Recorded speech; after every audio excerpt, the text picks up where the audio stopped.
Welcome to Mineral, Virginia.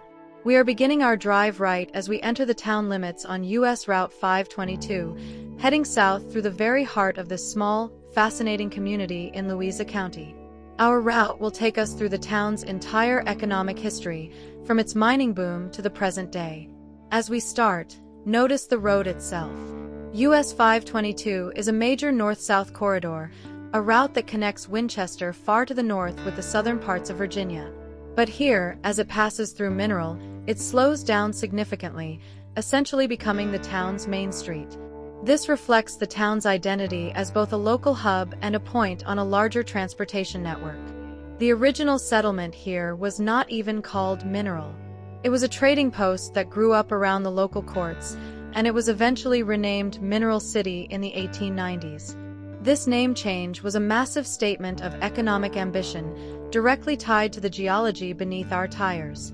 This entire area sits right within Virginia's historic Gold-Pyrite Belt, running through the Piedmont region. While gold was certainly found nearby, the real economic driver for this town was pyrite, often nicknamed Fool's Gold. Pyrite is rich in sulfur, and in the late 19th and early 20th centuries, sulfur was in extremely high demand. The town became a booming industrial center dedicated to mining that pyrite. We are driving over ground that was honeycombed with shafts and mines. That sulfur was converted into sulfuric acid, which was essential for the production of fertilizers, explosives, and other industrial chemicals. For a time, Mineral was a place of dramatic prosperity.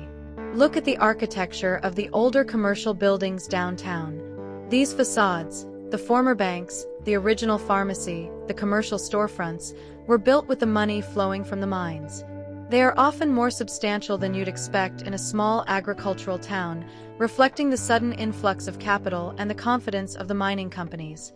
This wasn't just farming money, it was industrial wealth. We are now passing the site where the town's existence was most heavily linked to transportation, the Chesapeake and Ohio Railway. That rail line was absolutely vital. It was the heavy-duty transit system that hauled the raw pyrite ore out to the chemical processing plants and brought in the machinery and manpower required to run the mines. The trains and the mines together created a small industrial powerhouse right here in rural Virginia. The social life of the town revolved around this mining operation. Workers came in from various places, adding a transient, industrial layer to the established southern agricultural community. Mineral truly was a boomtown for a few decades. However, the prosperity was built on a finite resource and fragile market. The closing of the local mines, largely due to cheaper open-pit sulfur deposits being found in places like Texas, was a huge blow. The industry that gave the town its name essentially packed up and left. Mineral City had to transition back to being a quiet, agriculturally focused community.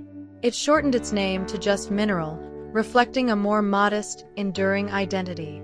Today, the railroad is still active, but the traffic is sparse and freight-focused. We are driving through the heart of the modern town. The businesses you see now are a mix of those essential local services, like the hardware store and the local eateries, that support the surrounding farms and families of Louisa County. The rhythm of life here is defined by local needs, not global mineral markets. As we continue our drive, we're passing the residential streets that branch off from 522. The homes here are a mix of older, modest houses from the mining era and newer constructions. They speak to the community pride of a town that has successfully navigated significant economic ups and downs. The most famous modern incident connected to Mineral is, ironically, geological again, the 2011 earthquake. This area was the epicenter of a magnitude 5.8 quake that was felt across 24 states, all the way up to New England. It caused physical damage right here in Mineral, cracking the old foundations built in the boom times and damaging the historic brickwork. It was a dramatic, unexpected reminder that the very earth beneath the town, the same geology that once held the pyrite, still holds powerful, unpredictable forces. As we exit the town limits and US 522 widens again, we leave behind the concentrated history of Mineral. We have traveled through a town that was renamed for its industrial ambition, shaped by the railroad, humbled by economics, and then physically shaken by the earth itself. It is a small town with a dramatic, outsized story.